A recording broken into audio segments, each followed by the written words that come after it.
ये कहानी है गरीब बुढ़िया का जादुई कुआं। एक बूढ़ी औरत कुएं पर बैठकर ध्यान में मग्न थी। तभी कुछ सैनिक उसके पास आए और उसे धक्का दे दिया, लेकिन वो टस से मस नहीं हुई। ये क्या हुआ? ये बुढ़िया तो पत्थर की मूर्ति जैसी लग रही है। चलो सब लोग मिलकर इसे धक्का देते हैं। इस बार सारे सैनिक मिलकर उस बूढ़ी औरत को धक्का देने लगे, लेकिन फिर भी वो टस से मस नहीं हुई। तभी अचानक उसकी आंख खुल गई। तुम लोग भी उसके साथ पाप की भागीदारी बन गए हो। मैंने तुम लोगों को 2 मौके दिए, यहाँ से चले जाओ, लेकिन तुम लोग नहीं माने। अब सजा के हकदार हो तुम सब लोग। बूढ़ी औरत ने कुएं के अंदर की तरफ झांका और एक फूंक मारी। तभी उस कुएं से बहुत ही तेज रफ्तार में पानी निकला और वो पानी सभी सैनिकों को कुएं के अंदर खींच ले गया। बचाओ बचाओ! थोड़ी ही देर में उन सैनिकों की आवाजें आना बंद हो गई। वो बूढ़ी औरत एक बार फिर से कुएं पर बैठकर ध्यान में मग्न हो गई। ये सब लोग अब मेरा कुछ नहीं कर पाएंगे, क्योंकि अगर मुझे कुछ हो गया तो मैं उन दोनों को न्याय नहीं दिला पाऊंगी। दरअसल बहुत पुराने समय की बात है। महाराजपुर नाम का एक राज्य हुआ करता था। एक रात उस राज्य में एक औरत अपनी नवजात बच्ची को लेकर दौड़ रही थी। राज्य के सैनिक उसे दौड़ा रहे थे। रुक जा, वरना अच्छा नहीं होगा। मैंने कहा रुक जा। अगर मैं रुक गई तो तुम लोग मेरी बच्ची को मार दोगे। मुझे जल्द इस राज्य से बाहर निकलना होगा। हे भगवान, मेरी मदद कर। लेकिन वो ज्यादा दूर तक नहीं भाग सकी। सैनिकों ने उस औरत को पकड़ लिया और उसकी बच्ची को छीनकर पास के कुएं में फेंक दिया। चलो सैनिकों, आदेश का पालन हो चुका है। चलते हैं यहाँ से। तुम भी मेरे साथ चलो चंद्रिका। जब मेरी बच्ची ही नहीं रही तो मैं जी कर क्या करूंगी? इतना बोलकर उस औरत ने भी उसी कुएं में छलांग लगा दी। ये क्या हो गया? अब हम महाराज को क्या जवाब देंगे? इसमें हमारी तो कोई गलती नहीं है। चलो सब कुछ महाराज को बता देते हैं। सेनापति अपने सैनिकों को लेकर वहां से चला गया, लेकिन ये घटना होते हुए वहां से थोड़ी दूर पर खड़ी एक 20 साल की लड़की देख रही थी। वो ये घटना देखकर डर गई। इन लोगों ने तो बहुत बड़ा पाप किया है। महारानी चंद्रिका और उनकी बच्ची दोनों इस कुएं में दफन हो गई। मैं यहाँ से भाग जाती हूँ, वरना ये लोग मुझे भी कुएं में फेंक देंगे। वो लड़की वहाँ से भाग गई। भागते भागते वो जंगल के बीचों बीच पहुँच गई, जहाँ पर एक बाबा तपस्या कर रहे थे। उस लड़की को देखते ही बाबा की आंखें खुल गई। नहीं बाबा, मेरे इस दुनिया में कोई नहीं है। मेरी माँ एक भिखारिन थी, वो मुझे छोड़कर चली गई। अब मैं इस दुनिया में अकेली बची हूँ। कोई बात नहीं बच्ची, मेरा भी इस दुनिया में कोई नहीं है। तुम आज से यहीं मेरे पास रहोगी। ठीक है बाबा, लेकिन मैं आपको एक बात बताना चाहती हूँ। अभी थोड़ी देर पहले गांव के कुएं में उस लड़की ने बाबा को सारी घटना बता दी। ठीक है, ये सब उसी ने करवाया होगा। मुझे आभास हो रहा है कि आने वाले समय में कुछ बहुत बड़ा होने वाला है। वैसे बेटी, तुम यहाँ हर रोज मेरे साथ बैठकर तपस्या करोगी, ध्यान करोगी, ताकि जो शक्तियाँ मेरे अंदर हैं वो मैं तुम्हें दे सकूं। अब वो लड़की बाबा के साथ रहने लगी और उनके साथ ध्यान तपस्या करने लगी। वो लड़की अक्सर दिन में उस कुएं के पास आती थी और घंटों वहीं बैठी रहती थी। एक रोज जब वो कुएं के पास बैठी थी, तभी कुएं के अंदर से कोई आवाज आई। मुझे न्याय चाहिए, मेरे साथ बहुत गलत हुआ है। मेरे और मेरी बच्ची के साथ बहुत गलत हुआ है, वो भी सिर्फ इसलिए क्योंकि वो एक लड़की थी। ये आवाज सुनकर वो लड़की डर गई।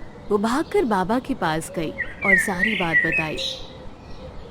बेटी, जरूर उस कुएं का कोई राज है और ये सिर्फ तुम ही सुलझा सकती हो, क्योंकि मेरे पास अब ज्यादा वक्त नहीं रहा। मैं अपनी सारी शक्तियां तुम्हें दे दूंगा। नहीं बाबा, ऐसा मत बोलिए, आपको कुछ नहीं होगा। आप चले जाएंगे तो मैं एक बार फिर से अनाथ हो जाऊंगी। मेरे जाने के बाद वो कुआं ही तुम्हारा साथी बनेगा। तुम्हें उस कुएं का और उस पूरे गांव का ध्यान रखना है। बाबा ने उस लड़की के साथ मिलकर रात भर तप किया और सुबह होते ही उन्होंने अपना शरीर त्याग दिया। अब वो लड़की अकेली पड़ गई और हर वक्त कुएं पर बैठी रहती थी। अक्सर कुएं के अंदर से आने वाली आवाजों से वो बातें किया करती थी। मुझे नहीं पता कि इस कुएं के अंदर का राज क्या है और तुम कौन हो, लेकिन अब ये कुआं मेरा है और तुम जो भी हो, मैं तुम्हारे रहस्य का पर्दाफाश करके रहूंगी। अब वो लड़की कुएं के ऊपर बैठकर ही ध्यान में मग्न रहती। वहीं दूसरी तरफ उसी राज्य में एक युवा राजा थे। एक रोज उन्होंने अपने सेनापति और सैनिकों को बुलाया। सेनापति, तुम लोगों ने बहुत अच्छा काम किया है। अब जल्दी से एक काम और करो। मैं फिर से विवाह करना चाहता हूँ। मेरे लिए कोई ऐसी कन्या देखो जो लड़की नहीं बल्कि लड़के को जन्म दे सके, जो आगे चलकर मेरा साम्राज्य संभाल सकेगा। जो आज्ञा महाराज। कई महीने बीत गए, लेकिन उन्हें कोई भी कन्या नहीं मिली विवाह योग्य। तभी अचानक एक रोज उस राज्य में सूखा पड़ने लगा। बारिश होना बंद हो गई। सारे गांव वाले महाराज के पास गए। महाराज, हमारे गांव में पिछले 2 वर्षों से बारिश नहीं हुई। हमारे खेत सूख चुके हैं। सारी जमीन बंजर हो रही है। अब आप ही हमारी मदद कर सकते हैं। हाँ हाँ, हम इस राज्य के राजा हैं। अगर हम मदद नहीं करेंगे तो कौन करेगा। ऐसा करो, अपने सारे खेत मेरे नाम कर दो। फिर मैं पड़ोसी राज्य की नदी का पानी अपने खेतों की तरफ मोड़ लूंगा। महाराज, अगर खेत हमने आपके नाम कर दिए तो हमारे बच्चे तो भूखे मरने लगेंगे ना। चिंता मत करो, मैं तुम लोगों को उतना अनाज देता रहूंगा जितने में तुम लोग जिंदा रह सको। अगर मंजूर है तो बोलो, वरना निकल जाओ यहां से। ठीक है महाराज, हम आपको कल तक बताते हैं। सारे गांव वाले वहां से चले गए और आपस में ही बातें करने लगे। काका, अगर हमने अपने खेत इस घमंडी राजा के हवाले कर दिए तो हमारे पास कुछ नहीं बचेगा। ना ही हम अपने बच्चों को शिक्षा दे पाएंगे और ना ही कभी उन्नति दे पाएंगे। लेकिन अगर बारिश नहीं हुई तो हम वैसे भी बर्बाद हो जाएंगे। और पड़ोसी राज्य की नदी का पानी हम बिना महाराज की आज्ञा के अपने खेतों की तरफ नहीं मोड़ सकते। इसलिए हमें मजबूरी में अपने खेत राजा के नाम करने ही होंगे। थोड़ी ही दूर पर वही कुआं था। उस कुएं पर वही लड़की ध्यान में बैठी थी। तभी उसके कानों में उन गांव वालों की आवाजें आने लगी। उस लड़की ने आंखें खोली और गांव वालों को अपने पास बुलाया। गांव वालों, मेरे पास आइए, बताइए क्या समस्या है। बाबा ने कहा था गांव वालों का ख्याल रखना। अगर मुझसे कुछ हो सकेगा तो मैं जरूर करूंगी। गांव वाले उस कुएं के पास चले गए। अरे बिटिया, तुम तो वही अनाथ लड़की हो ना, जो कभी इस गांव में, कभी उस गांव में, कभी इस राज्य में तो कभी उस राज्य में भटका करती थी, लोगों से भीख मांगा करती थी। तुम हमारी भला क्या मदद कर सकती हो? अभी बताती हूँ मैं आपकी मदद क्या कर सकती हूँ। उस लड़की ने अपनी आंखें बंद की और उस कुएं से प्रार्थना की। तभी अचानक उस कुएं से तेज और तेज रफ्तार में पानी बाहर की तरफ निकलने लगा और वो सारा पानी उन गांव वालों के खेत की तरफ जाने लगा। तभी लगातार बहता ही जा रहा पानी सारे गांव में चला गया। सारे गांव वाले ये दृश्य देखकर हैरान हो रहे थे कि ये सब क्या हो रहा है। पानी तो खुद ब खुद मेरे खेतों की तरफ चला आ रहा है। लेकिन ये कुआं तो कई वर्षों से सूखा पड़ा था। देखते ही देखते पूरे गांव के खेत अब पानी से भर गए। थोड़ी देर ही बाद में पानी निकलना बंद हो गया। सारे गांव वाले उस लड़की के आगे हाथ जोड़कर खड़े हो गए। बेटी, लगता है हमने आपको पहचानने में गलती कर दी। आप तो जरूर कोई देवी का अवतार हो। मैं कोई अवतार नहीं हूँ काका। मैं भी आप लोगों की तरह साधारण लड़की हूँ। मैंने तो बस धरती के नीचे से पानी खींचकर आपके खेतों की तरफ मोड़ दिया और मैंने ज्यादा कुछ नहीं किया। सारे गांव वाले खुशी खुशी अपने खेतों में गए और खेती करने लगे। महाराज के मंत्रियों ने गांव वालों को खेती करते हुए देख लिया। वो भागते हुए राजमहल आए और महाराज को सारी बातें बता दी। ये सब कैसे हो सकता है? जब बारिश ही नहीं हुई और उस नदी का बांध भी खुला हुआ है, तो खेतों में पानी कैसे आ सकता है? जल्दी से पता करो और मुझे बताओ कि इन गांव वालों को कौन पानी दे रहा है। मंत्री जी ने जब गांव वालों से इस बारे में पूछा, तो गांव वालों ने उस जादुई कुएं के बारे में बता दिया। फिर मंत्री जी ने उस जादुई कुएं के बारे में महाराज को बता दिया। लेकिन हमारे गांव में तो सिर्फ एक ही कुआं है और वो कई वर्षों से सूखा पड़ा है। चलो उस कुएं के पास चलते हैं और देखते हैं आखिर इस बात में कितनी सच्चाई है।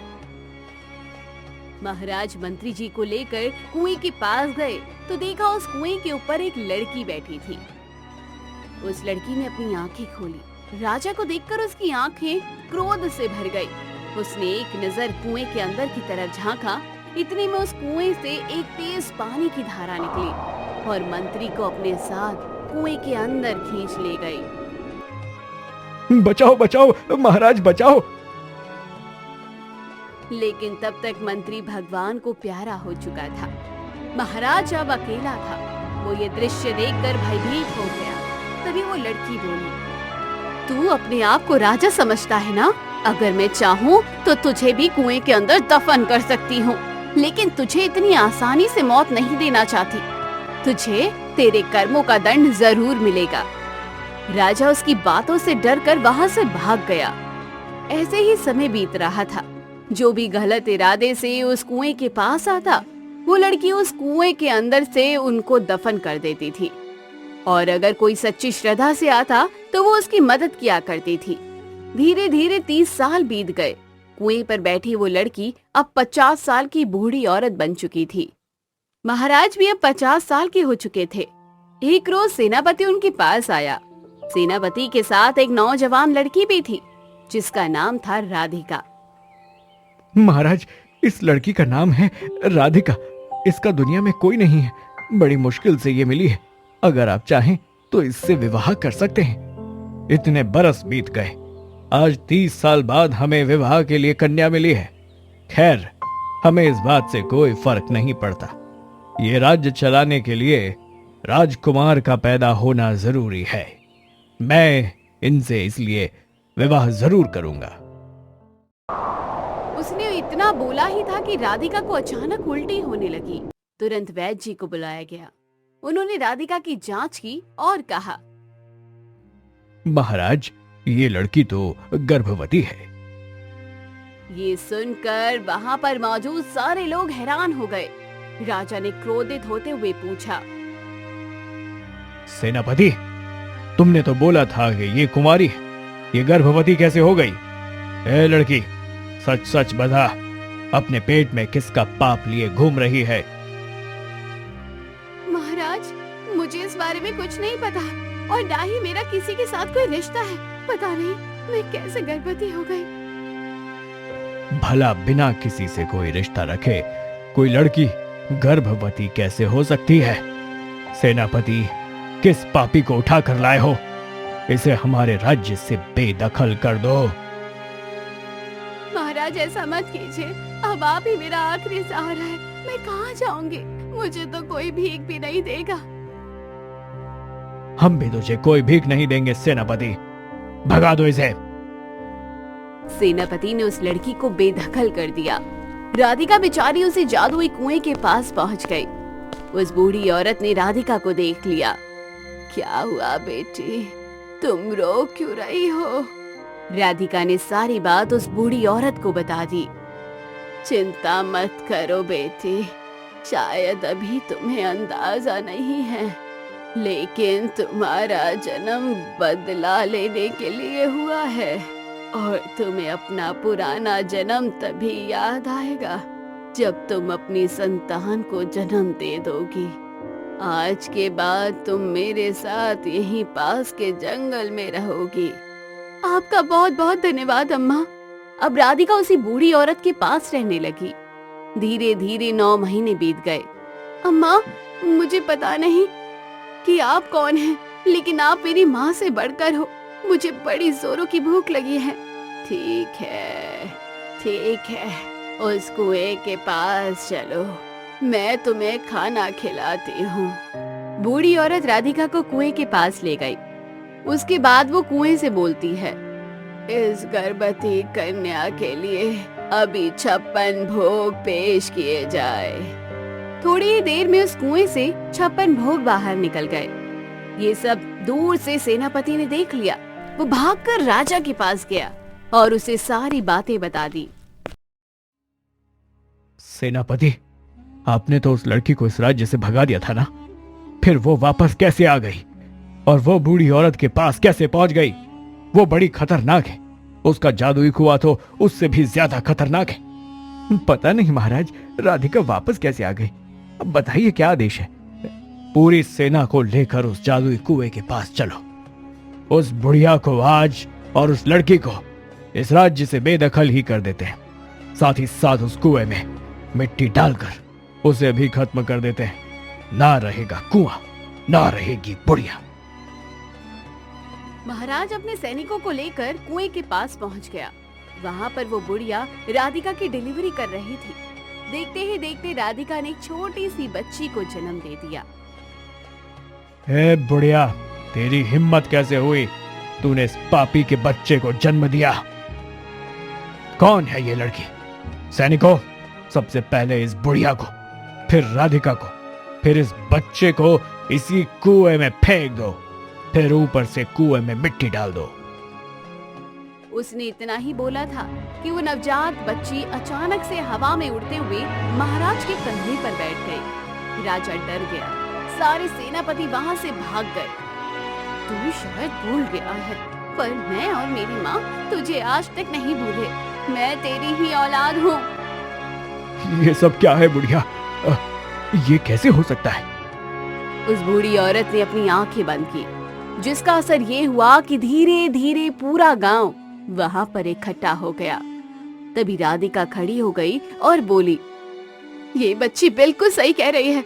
ये तुम्हारी ही औलाद है और मैं ही तुम्हारी धर्म पत्नी। याद कर, पिछले जन्म में तूने मुझसे विवाह किया था, लड़का पैदा होने के लालच में, पर मैंने एक बच्ची को जन्म दे दिया। ये जानकर तूने अपने सारे सैनिक मेरे पीछे दौड़ा दिए ताकि वो मेरी बच्ची को खत्म कर सके। मैं अपनी बच्ची को लेकर भाग रही थी। तुम्हारे सैनिकों को बिल्कुल भी दया नहीं आई। उन्होंने मेरी बच्ची को इसी कुएं के अंदर फेंक दिया। अपनी बच्ची के बिना मैं क्या करती, इसलिए मैं भी इस कुएं के अंदर कूद गई और अपनी जान दे दी। उस वक्त मैं भी इस कुएं के पास मौजूद थी। उस वक्त मैं सिर्फ 20 साल की थी। मैं चाहकर भी इन दोनों माँ बेटी को नहीं बचा पाई, क्योंकि मैं बहुत डर गई थी वो दृश्य देखकर। फिर मुझे इस जंगल में एक अघोरी बाबा मिले। उन्होंने ही मुझे पाला पोसा, मुझे शक्तियाँ दी। उनके गुजर जाने के बाद रात में इसी कुएं पर बैठकर मैं ध्यान किया करती थी, जिस वजह से इस कुएं में ढेर सारी शक्तियाँ आ गई और उन्हीं शक्तियों की मदद से मैंने भगवान से प्रार्थना की और इनका दूसरा जन्म हो गया, क्योंकि अक्सर इनकी आत्मा मुझसे मदद की गुहार लगाया करती थी।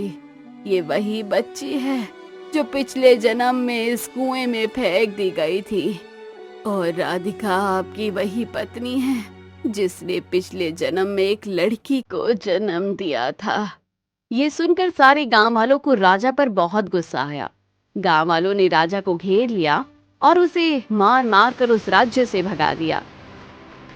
अम्मा, हमें इस जादुई कुएं का रहस्य पता चल चुका है और आपका भी। आज के बाद इस राज्य को महारानी राधिका संभालेंगी। जब तक ये जिंदा थी हमारी बहुत मदद करती थी, पर राजा बहुत अहंकारी था। राधिका ने अपनी बच्ची को गोद में लिया।